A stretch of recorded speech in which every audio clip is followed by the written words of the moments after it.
Hi, I'm What's Left of Claire, and I still bloody love zombies.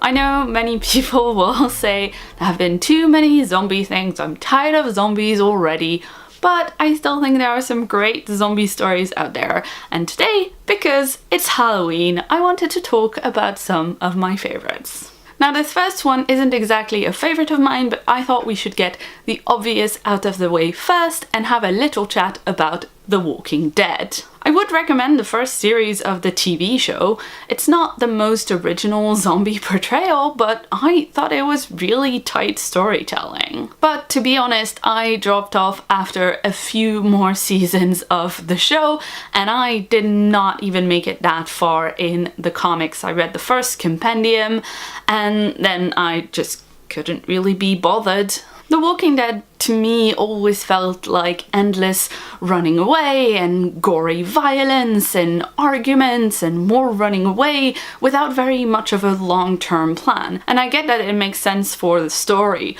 but it's not a narrative style that I personally enjoy. Now, for a story I loved with those classic shambling zombies, I would recommend Sherry Priest's Clockwork Century novels, starting with Bone Shaker, which was nominated for a Hugo. It is about a woman who is looking for her runaway son in the abandoned, presumed deserted city of Seattle. What I loved about this book is that there was this enclave where zombies were known about, they were present and acknowledged, and people found ways to live their lives despite the zombies. It wasn't just complete devastation, there was a society that had formed, and I loved how this steampunk zombie infested Wild West setting that she developed in the first book continued in the rest of the series.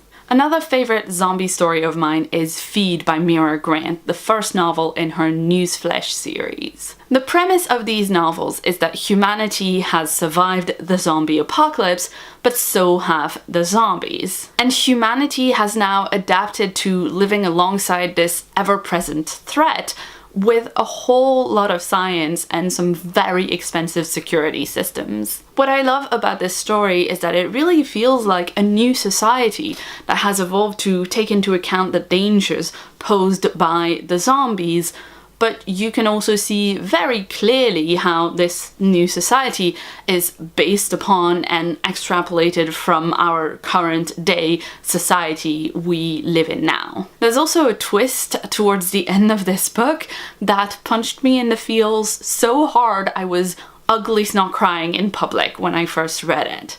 Now, I've got to add that I haven't actually read the last two books in the series, so I can't actually vouch for those, but I would definitely recommend Feed. Next, I want to talk about The Girl with All the Gifts by M.R. Carey.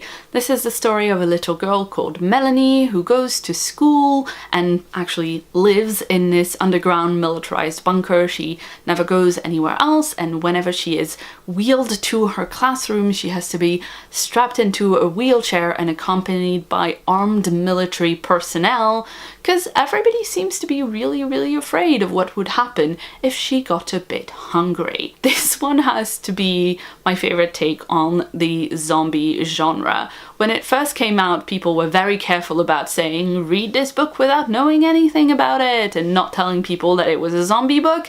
And honestly, I don't think it really makes a difference in the enjoyment of this story, because this is such a fun, fresh, new take on the zombie genre. I really love the writing in this book. All the characters feel really well drawn out, and for something that's in the point of view of a small child, I thought it was done really well, and the ending of this book is just magnificent. I would highly recommend it, and I would also recommend the film adaptation of this book, which was made, I think, a year or so ago. It's relatively recent. I don't know how big of a release it got in cinemas, but if you can find it, I would highly recommend giving it a watch, because it's a really good adaptation. The acting is spectacular. The little girl who plays Melanie is amazing, and also the score is really, really good. Next up, I want to completely change gears and recommend the comedy zombie show Santa Clarita Diet. This is a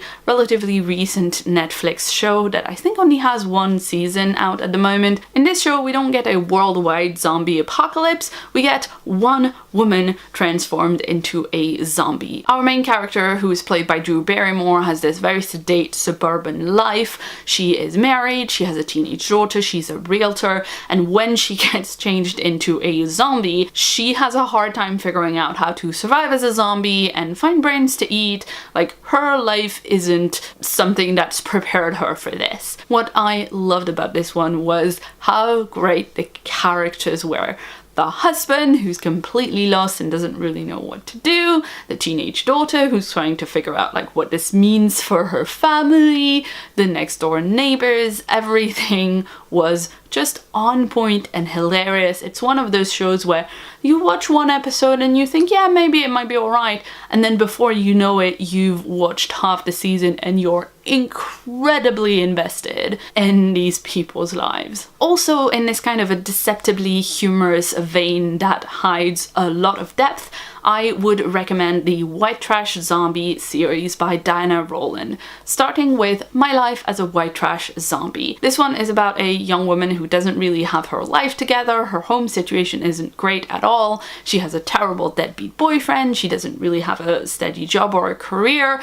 And then she is in a car accident that she survives miraculously, except that then she has to eat smoothies made of brain, according to a note that is being left for her by a mystery person who is teaching her how to be a zombie. I really like this one because it takes this premise of what if your life really started when you died and became a zombie, and it really rolls with it. The main character is very much trying to improve her life and fix what was wrong with her life when she was alive, as well as, of course, being a safe zombie and not attacking people. And she also works as a mortician's assistant, which is a really cool job to read about. Speaking of zombies who work in morgues, I wanted to mention iZombie really quickly because I am watching that at the moment. I'd been meaning to see it for a while, and when I got the idea for making this video, I thought I definitely need to get to it really soon so I can talk about it in the Halloween video. I've only seen 4 or 5 episodes so far, but that will be enough to give you the gist of things. It is a procedural show about a zombie who works in a morgue attached to a police station and also gets visions and impressions from the brains that she eats. I'm sure you can see where this is going. The corpses that come into the police morgue are all murder victims, and because she is eating their brains, she gets to see visions of how they died, and she helps with investigations. Now, I like this show. I am enjoying watching it, but it is very, very over the top. It's fairly campy and fairly predictable. It's good fun. It's just kind of not what I expected from the fact that one of the co-creators, Rob Thomas, was involved with Veronica Mars, which is a show with a very different tone from this. But I'm definitely going to continue watching iZombie because I'm really enjoying it. Specifically, the secondary characters are great. My favorites are the bad guy, who's kind of like Discount Spike from Buffy, but obviously like a zombie, not a vampire, and Liv's boss at the morgue, who immediately on learning that she's a zombie starts doing medical scientific research on her to figure out how the zombie virus works, which is what I want to see in a zombie thing. So that's it. Those were recommendations for some of my favorite zombie things. Please do let me know in the comments below if there are other zombie things that you would recommend I read or watch or play based on what I discussed today. I think my next zombie read will probably be World War Z because I have the audiobook of that in my audio library, so I'll be getting to it at some point fairly soon, hopefully. Let me know if you think I should watch the movie World War Z. I have no idea whether it's any good as an adaptation or not. I hope you enjoyed this video as well as today's gorgeous, very, very low-key makeup. If you did, please leave me a like so that I know I didn't spend literally hours doing this for nothing. If you'd like to see more from me, you can check out a previous video right about here, and if you haven't yet, please hit that subscribe button that's on my face right about here for more videos from me every week. I've been What's Left of Claire, thanks so much for watching, and see you soon. I love Halloween.